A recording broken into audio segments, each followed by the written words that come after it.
Okay, so welcome to the Real Estate Life Podcast. So on this podcast, we are dedicated to creating a life of passive income through real estate and doing something that we love along the way. So today on this show, we have Gwyeth Smith. Gwyeth owns about 1,140 units throughout the United States. He owns units in Dallas, Indiana, Pittsburgh, Tennessee, and Ohio. We actually own the Columbus, Ohio deal together. And it's been a great experience working with Gwyeth, and that's the reason why I want to bring him on this show. Gwyeth, how you doing? Doing well, Abiel. Thank you for having me. Yeah, man, let's do it. So, Gwyeth, I want the listeners to know a little bit. One, how you got to 1,140 units, but to me, the biggest achievement is how you've done this part time. It might not sound like a part time thing, but you've done this on the side because you actually are a full-time prosthetist doing prosthetics. I'm not going to try to pronounce that word because I struggle with it. Correct me if I'm wrong. So tell the listeners a little bit of how, I know you grew up in New York City. You went to Madison University in Virginia and you studied economics, and now you're doing prosthetics and full-time multifamily investor. Give them a little quick rundown on your story. Absolutely, man. So yeah, I went to school at in Virginia, James Madison. I studied economics, and I've always been an investor of some sort, and one of my first jobs was being a proprietary equities trader. So working on Wall Street and basically doing day trading for a firm there.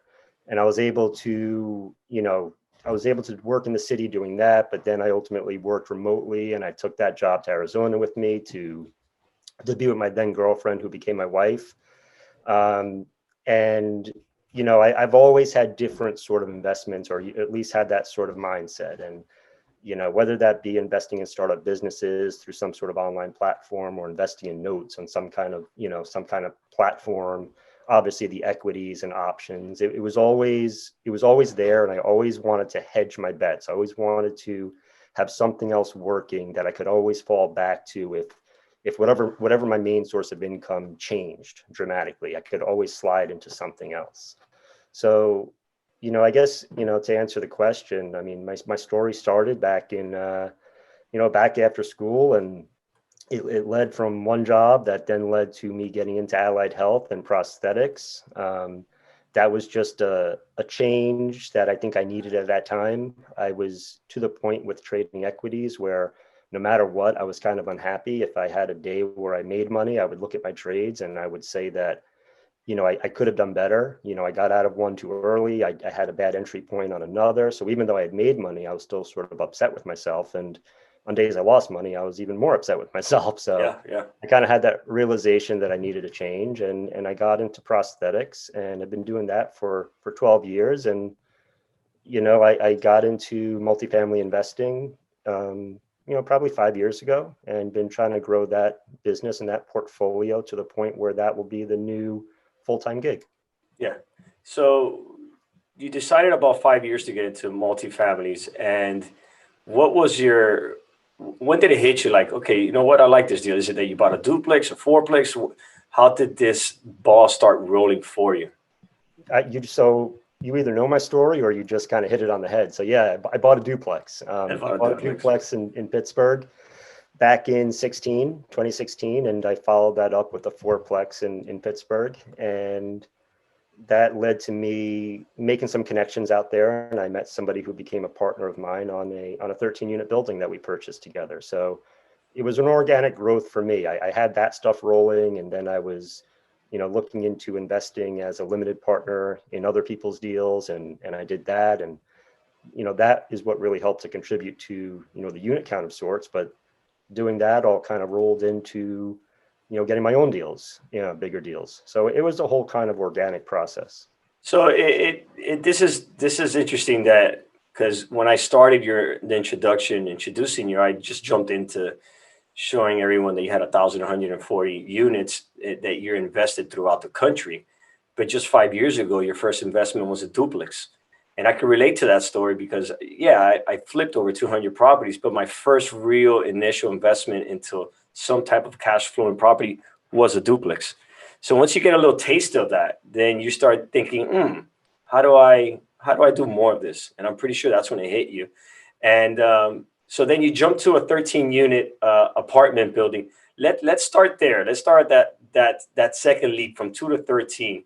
Uh, what was it about that deal that you saw that you were interested in? You said, you know what, I'm going to jump into this 13 unit one.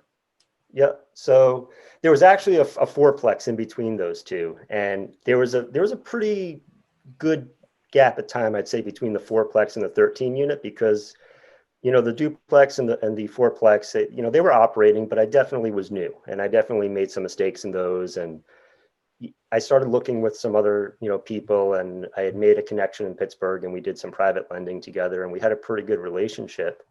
And it was having that confidence that somebody was by my side to say, like, okay, let's start looking at something that's maybe a little bit bigger, that we can't take down alone, but maybe we can take down together. And I think I was on vacation, and, there was a marketed deal.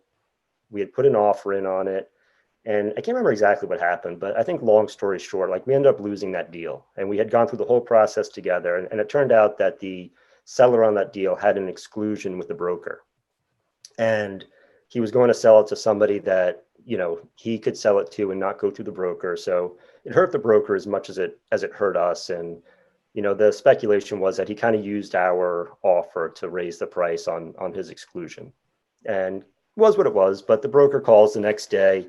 He expressed sorrow and disappointment in the situation, and kind of re-asked what I was looking for. And it's kind of funny to me, because I remember thinking to myself, like, I've told you this 3 times, and I've actually emailed it to you, and now you're actually kind of listening and wanting to know what I'm looking for. And he said, all right, we'll kind of, this is how it kind of works. Like, I'll poke around. I'll see if people that I know have any interest in selling. And if so, I'll kind of come back to you.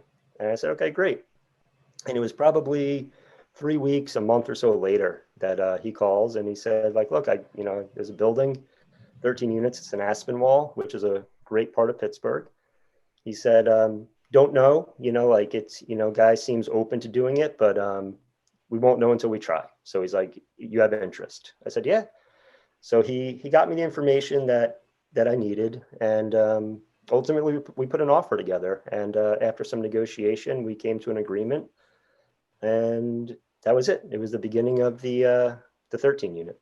And so you purchased this during, was it a distressed sale? Just rents were way below market rents. Did you see those opportunities, or? It wasn't distressed. Good part of town. It was operating. In hindsight, I want to say that the average rents were $905. And I actually recently sold this property. And when I sold it, we had the average rents up to, I think it was $1,050. So about $145, kind of difference in average rent from when I purchased it in 2018 to when I just sold it. So what was your purchase price on this? 1.12 million. And your exit was? 1.293. Okay, got it. So you did well on this property. Did okay. So you sell it at 1.293, and the broker's taking a cut of that. Yeah, you're paying transfer taxes, and you're paying everything else. So it's definitely not, it's not just the difference between those numbers. But yeah, no, I did all right with it. Okay, that's nice. Yeah, that's good to hear. So throughout the process that you were rehabbing, because you don't live in Pittsburgh, you live in New York City. Yep. And I know that's always a challenge. You're a lot braver than I was, because when I started buying my multifamilies, I bought them in my backyard. I was very afraid and adamant to take that leap of buying in other cities and other states. You bought this 13 unit in Pittsburgh, and so you had boots on the ground locally, or that's something that you winged it, and you just little by little you started figuring out who to work with, who to not work with? Yeah, no. So we definitely had boots on the ground. My partner at the time, so I bought this with a partner, and that ultimately dissolved, and there was a buyout, but he was the boots on the ground. I had gone through 2 management companies with my duplex and my fourplex, and we brought my partner's management company into this one, but they weren't long for the program either. So I definitely had the boots on the ground. I also have family there. My wife is from Pittsburgh, so it wasn't like we were going blind. We had resources. We had other property in the area, and now I had my partner who lived there, and he was going to be the boots on the ground on that one. So it was strategic then. So you knew that it was going to be easy for you to grow a business. Now, are you still buying in Pittsburgh? Yes, yeah. It's definitely still active in Pittsburgh and other places. You know, I always give advice to other investors and syndicators.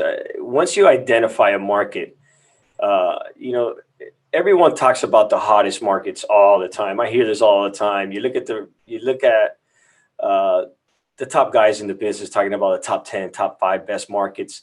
But sometimes there's markets in your backyard or where your family lives or where your friend lives or where the partner lives that there's little pockets that no one knows about and that they're doing great. You might not see them in the radars for the big players to come in and gobble up property, but there's little sub markets. I've done well with a small sub market here in Florida in a city called Crystal River. If you would look at the demographics on the city, you'd be like, no, I'm not buying there. But there hasn't been one new apartment built in the last 40 years. It's close to a little part of town where there's a lot of tourism. My units are always rented. There's a demand for rental product, but there isn't a demand for someone to go and build a brand new apartment building because the rents are just not high enough. So there's little niches. So you identify a little niche in Pittsburgh where you know that you got boots in the ground, you know that the rent, you know you're going to fill up your units.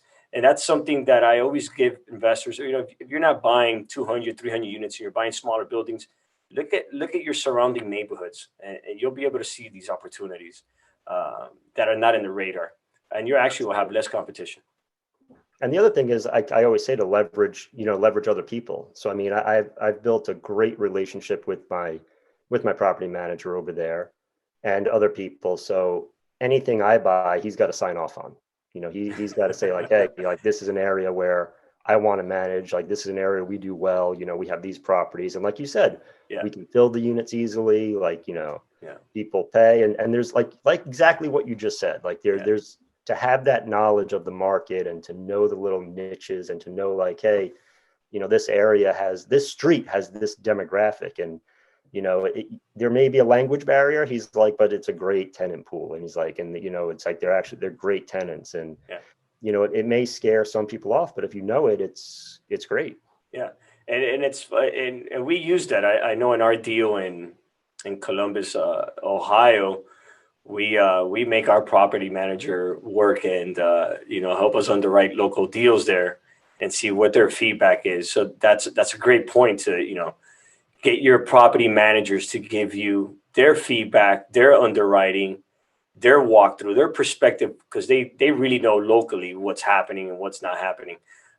So I know me and you always use that with the property management Sundance that we use. We have them running around all over Columbus trying to figure out if that's a good deal or not. Yeah. That's a good tour. What would you say when you were putting this deal together? What was one of the most difficult things that this deal had, and how did you resolve that problem? So I'd say the most difficult thing in putting the deal together was the selling party. So the selling party was kind of certifiable. Two brothers, and it was a long process going through the financing. And we had used a lender who you're familiar with, and you're familiar with my feelings on this lender. Oh, okay, yeah. It took forever. I know which one you're talking about. We're not going to name drop them because we don't get sued, but yeah, I know what you're talking about. So every time that we said that we had what we needed to close, and the lender was going to sign off on it, they would ask for one more thing, and it just went on, and we had to use an extension, and I think we had to use one extension, only one extension, 130-day extension. But still, it went to the wire, and it went to the last day. And I was closing remotely. And what happened was the two brothers, they went, to closing. I had pre-signed all my stuff and was, signed remotely. So the lawyers are there.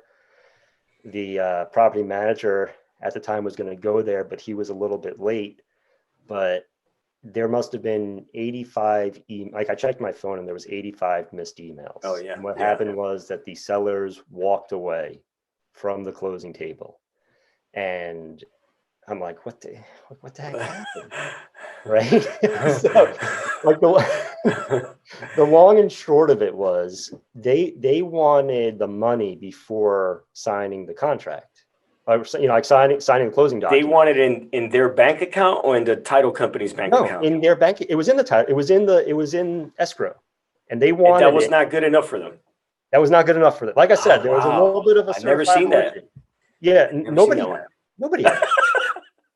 So, one. so they wanted the money in their bank account prior to them signing the settlement documents, and everybody said no. That's just not how we do it, And so they ended up storming out of there. And as a property manager tells the story, he's walking up the stairs of to the closing room, and he notices them, and he's like, "Hey guys, just want to introduce myself. I'm so and so," and they basically just told him to F off and Wow. storm by him. So I'm getting calls from the lawyer, I'm getting calls from the broker, I'm getting calls from the property manager, like, what the heck just happened? So I can't remember if I called directly or if the broker or somebody called the seller's broker. Like, what the heck just happened? And they're like, "We're keeping your deposit. Like, you guys are in violation of contract." I'm like, "How are we in violation of contract? What did we do? We went to the we came to the closing table ready to close, and you guys wouldn't close." And he's like, "You're outside your window." Well, he was a day off. So they thought that the closing window was the prior day, but it was actually that day. So, I laugh about it. It was like the $500 letter that the lawyer wrote to them, basically saying that they were the ones in breach of contract because they refused to close upon the terms that were agreed to. And Was it their strategy to take your deposit, or do you think they just didn't know, they were uneducated, that they weren't? What would they you think wanted the was? deposit. They very clearly wanted the deposit. So like going to closing was a show. And I feel that them saying like they need to come up with a reason to not close. Got Their it. reason Got it. was like, Got it. hey, Got it. I want the money before I sign. You know, the So the so anyways, we ended up closing the next day, but it cost a lot of money to push correct. it back a day because all the Correct. prorations were set, all the everything was set for closing on the previous day, and they actually went to this guy's house, and I can't remember how they did it, but like they got him to sign, and then we closed, and we got the I remember we got the keys, and we got everything, and there was a concession that we agreed to during due diligence, and I think they were supposed to give us a check for like $25,000 or something, and my lawyer didn't get it, and I remember saying, "Man, we're never going to see that money now." Like we're never going to see that money. But lo and behold, they sent it over. So Yeah, yeah. No, that's I see this deposits, the disputes and issues all the time, and the bigger the deals gets, the bigger the deposits, the more attractive the deposits become in a transaction. So I say that is probably one of the most stressful things as an investor, because a lot of times we're buying these deals and we're under the gun. The time frames are tight. We're getting financing, and let's be realistic. Lenders are they're just not hitting the deadlines. Very few lenders are going to hit the deadlines that we have in the contract. It's always a difficult thing, and it's not just all their fault. It's just the paperwork, the guidelines, especially now, the COVID restrictions. The guidelines are so strict now. Like, you really got to give yourself enough time on that contract now to really protect yourself and your deposit. Um, it's not, funny not how to say, confident they are, though. Like when you're first kind of sizing up the deal about oh yeah, how oh yeah, quickly they can close and oh yeah, how oh they yeah. never miss a deadline. Oh yeah, no, yeah, it sounds great in the beginning, and Yeah. then when you're in the trenches, it's like, okay, this is not what I signed up for. Um, eh, every deal, I always say, every transaction, every closing, it takes a couple of years out of you, man. Like they're stressful. They're Yep. stressful. It's like all hands on deck, especially when you have 100, 200, $300,000 deposits. That's your hard earned money. It could go away, especially when you have a seller or a buyer who is not who is not friendly. Yeah. Some are very motivated and they just want to sell, and they're willing to wait and work with you. There's some that are thinking about, I'll take that deposit and get that backup offer I got that's higher. Yep. So especially when you're getting a great deal, if you're getting a steal, and you know that seller is is getting backup offers and people are just blowing them up, you gotta make sure you execute that sale. That's We, definitely we we've talked about that before, about great deals, and you know, you got to get aggressive sometimes with great deals, and you get tight deadlines, and you get, you know, so you're taking up more risk in the beginning. But you know, what sort of great deals are people getting these days, where you know, you get the, you know, the 45-day due diligence followed by the 60-day close, you Oh know? yeah, yeah. No, I just lost a deal recently where I lost the deal. My offer was a bit higher, but I lost the deal because he went 0 day inspection. And I was Yeah. like, ah, that one, you know, and it was just, he just was so confident. The deal was great, but he was just so confident in the deal. He went 0 day inspections and took me out. I was higher. So it's competitive. It's competitive. The multifamily game has gotten very competitive, and you got to have an edge. Uh, that's why whoever has the cash and doesn't have to go through financing will have an edge always. Um, I think that's one of Blackstone's business model. They are liquid and are able to buy a property cash and then raise capital from their investors, and get their money back out so they can be liquid again to acquire again. It's a great model. So, you know, whenever we have the chance, we try to copy that model, much smaller scale though. Yeah. But yeah, it is. So, Gwyeth, I know we all have like big failures, and I could tell you my biggest failures in the business. There's many of them. But one specifically that I never forget is just I've gone over. I already leveraged myself, and or just growing too fast and just overextending myself, buying too many single family assets, and I went through that heartache. What would you say has most recent in this industry your biggest failure, and what did you learn from it? That way, the listeners we could probably save a book or two for the listeners by learning about these failures. Yeah, no, absolutely. So, I mean, we can go on and on about this. So, I mean, I'll give you the most recent one here. So, you know, coming back to this Pittsburgh market, I had a deal, had an opportunity come out. You know, I'm trying to think the history here, but basically, I'd offered on this deal a little bit ago. I saw it come up, and you know, my offer was such that it didn't get a counter. You know, and they had apparently put it under contract for a price that was, you know, fairly well above what my offer was. And that's it, you know, sort of forgot about it. And I got approached by some people that were looking to place capital, and similar story to what you were just saying, like kind of having the cash to do it, you know, all as a cash transaction, just based on the situation. And it kind of gave me the guts and the courage to go, you know, well, I guess I'm getting ahead of myself here, but I basically went back to my brokers that I know in multiple cities, multiple states, and told them, hey, look, I might have some capital to place here. You know, what do you have coming up? Anything worth looking at? And the one broker in Pittsburgh with that deal that I had offered on previously said, like, hey, you know, would you mind taking a look at Skytop again?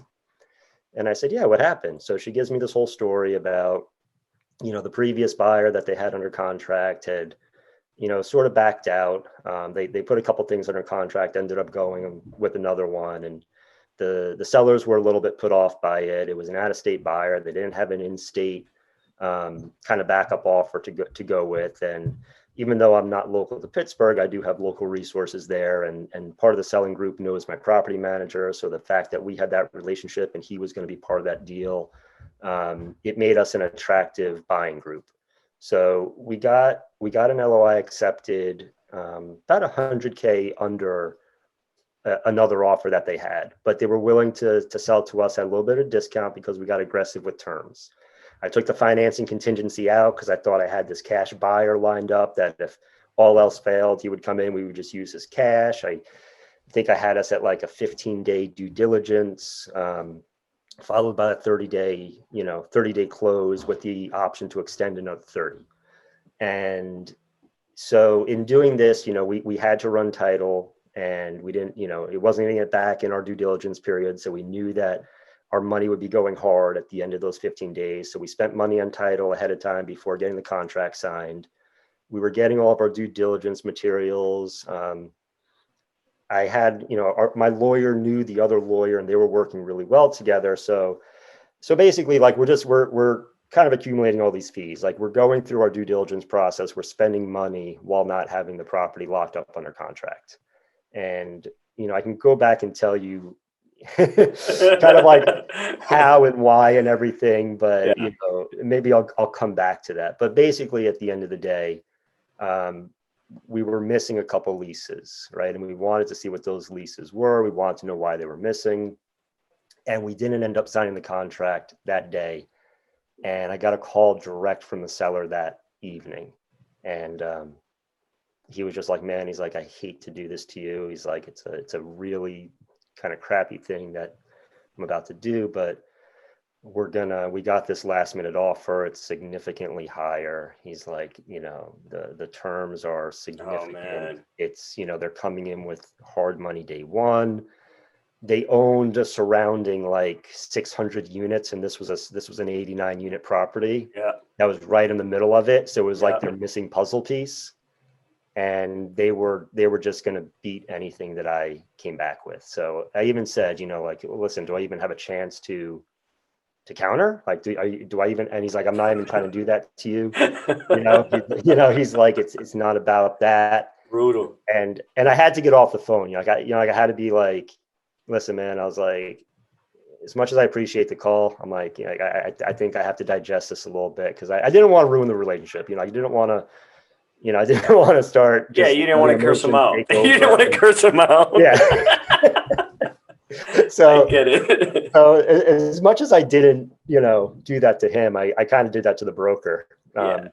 Because where do you get this other deal, right? And how many times did I speak to the broker about us not being, signed under contract? And are you shopping this behind my back? That I was assured that she wasn't. So she heard it a little bit. But yeah, so basically, going back to the failure part of this, let me ask you from the beginning: did you have a signed LOI? Yeah, but no executed contract. Correct. That's it right there. Because there's something that investors don't know about. And I didn't know this either. An LOI, a signed LOI, it's practically doesn't mean anything. It's Correct. just it's agreement, but it's not a contract. It says it in like the first line. It's a non-binding agreement. It's non-binding. So as soon as that LOI expires, I had a deal very similar to yours, and I saw that they were delaying the LOI, and the attorney wasn't reaching out to my attorney, and they just let it run. Same thing that you went through. So what would you say you would do different, or what would you do that would never happen to you again in a situation like that? Okay. So yeah, so this is what I said, like it'll kind of feed into it. So let's go back to the 13 unit for a second. I went to sell that and signed a contract of sale back in July and just sold it in January. And It was a fairly vague contract. So I got thrown through the ringer on that. It was a hellish sales period. And as much as I dealt with crazy sellers on the front end, I was dealing with a crazy buyer on the back end. And I was living in purgatory almost, right? And I blamed the vagueness of the contract, and I put that on me for not having my lawyer make more of an ironclad contract, right? And it got prolonged, and that's all on me. I take responsibility. And now coming into this 89 unit, I was adamant that wasn't going to happen again. So I was looking for that ironclad contract to sign before getting this thing locked up. And what ultimately happened was that we took too much time making that contract ironclad. Yeah. In that we lost the deal. Yeah. So, what do I learn from that? And like, what's the failure? Is like, there's no right or wrong, right? You always got to feel it, and you can't be too far on one side or the other. You need to feel the vibe, and you need to get things locked up, but you can't just lock them up with some vague kind of contract. Like there's always going to be negotiation, but you got to know when to say, like, okay, I'm comfortable enough to sign on the dotted line, and we can figure the rest out without being thrown into some sort of purgatory for perpetuity. Yeah, agreed. There's a way of getting deals that, we here at SAR Apartment Capital, we don't send LOIs. We send contracts. Sometimes sellers are adamant about it because it costs money for them to hire an attorney to review it. But when we like a deal, we don't send an LOI. We always send a contract out, at least so they could get an idea of what our terms are looking like. and that we don't want to play around with an LOI because of that same reason. So I'm a big fan of sending contracts from day one. We just did a deal recently where we send a contract and the seller sent us an LOI. They weren't ready to spend money on an attorney to review our contract. So that I understand that, but automatically that allows me to know that there's other competitors, there's other deals that they're looking at, and that's why they don't want to go into a deep contract with us. So I'm a big fan of an Ironclad contract. I mean, me and you have shared the one that we use, and it's expensive to do it, but yeah, it's worth it. It's worth it to have your real estate attorney write up one that is custom to your business, custom to your business model, and sometimes custom to that specific transaction, and to protect you and to give you exits. Because that's another thing too. There, you want to have exits, and a broad contract won't have that. And there's a lot of points in these. There's a lot of things that sellers could do to try to tie you up. But especially in the inspection period part, if they're not providing you the right information, they're not giving you leases, they're not giving you access to the property, and they still want to tie you down. No, it shouldn't be that way. So yeah, you want a contract protects you on that. There's so many things, man. It's funny that you bring that up, because that was really one of the sticking points was when I was talking to my attorney about let's kind of quantify when due diligence starts and getting all the material. And my attorney is like, I can't tell you how many disputes I've been a part of with regards to what you're asking for. He's like, the way that I've always recommended doing it is you get all that stuff ahead of time. And when you're happy with it, you sign the contract, and then that's your execution date. And then your due diligence period starts right then and there.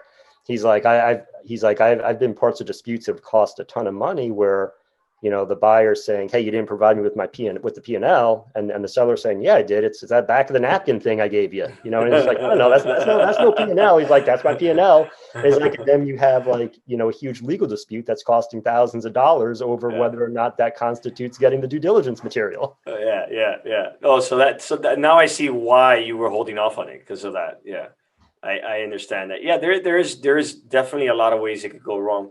I don't know. Let's talk. If we talk about our Columbus deal, like our underwriting, we had hardly any information. Yeah, we they were providing us very, very vague information. We didn't have the complete information, but we knew that our purchase price was a steal.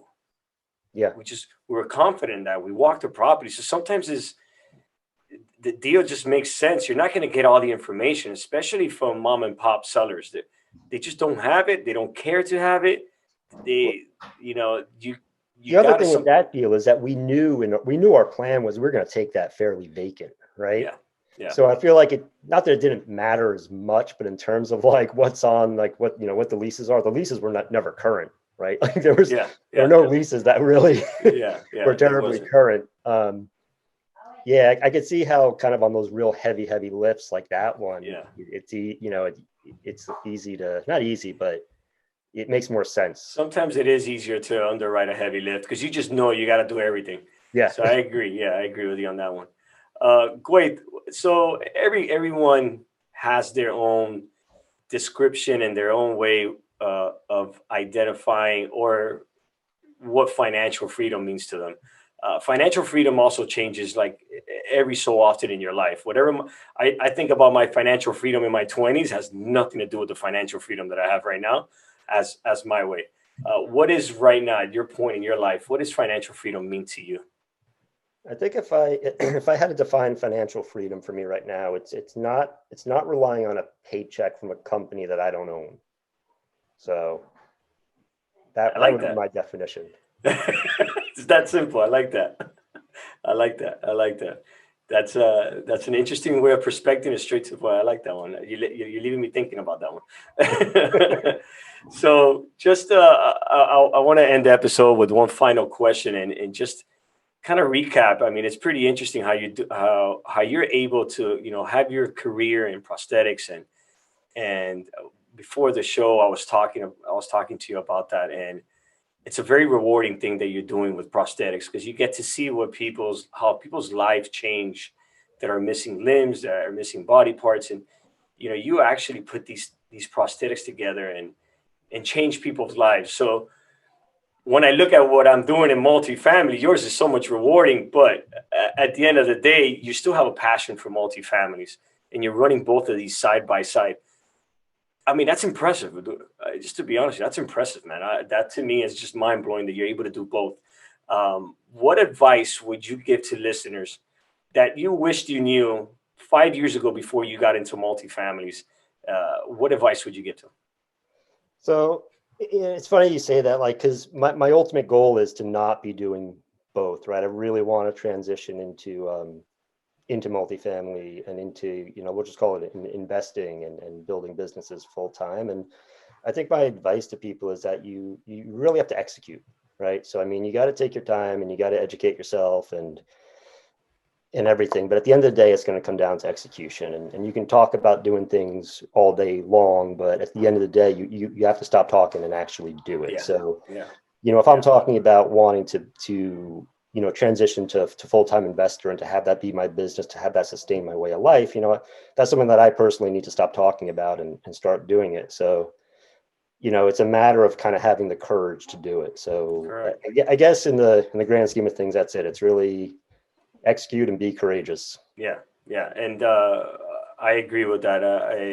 I always tell listeners that if or investors and friends and family, sometimes the goal and the dream is so big that it scares you.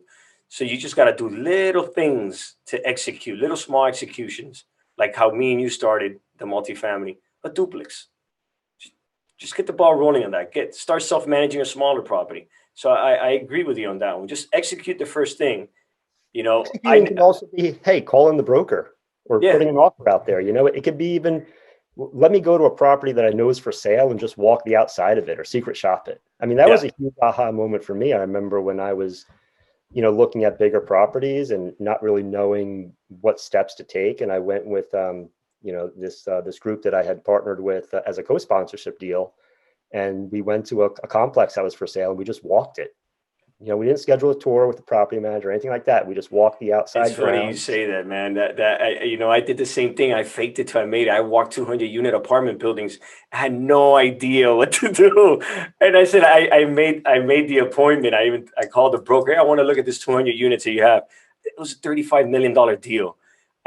I don't even know. I know he looked me up, but he gave me the time to walk it. I mean, I walked it. I felt it. I was just mesmerized by it, and so that's true what you're saying. Just go see it. I mean, it's not fair to those brokers because you're not going to really be able to buy it, but just get that momentum going, man. Yep. Get that feeling, I agree with on that one. It's intimidating. It was intimidating when I used to look at the 200-300 units. It intimidated me. Now I see them and it's all right. I could do this. So I agree with you on that one. Just walk the properties. It's like muscle memory. It gets easier and easier. I remember looking back at the little things that used to give me anxiety, and now it's like, yeah, whatever, Yeah, that's true, man. Like that. What gives me anxiety now is not the same thing that gave me anxiety, a year ago. So stress is like that. You adapt to it, you get used to it. And, man, this was a great conversation with you, Gwyeth. I really enjoyed it. Thank you for allowing me to interview you. And, I know that me and you got to catch up on some stuff, but, thank you for being on the show. Hey, man, really appreciate it. And can't wait to see what's going to become of the podcast, man. It's going to be awesome. All right, bro. Take care. We'll talk.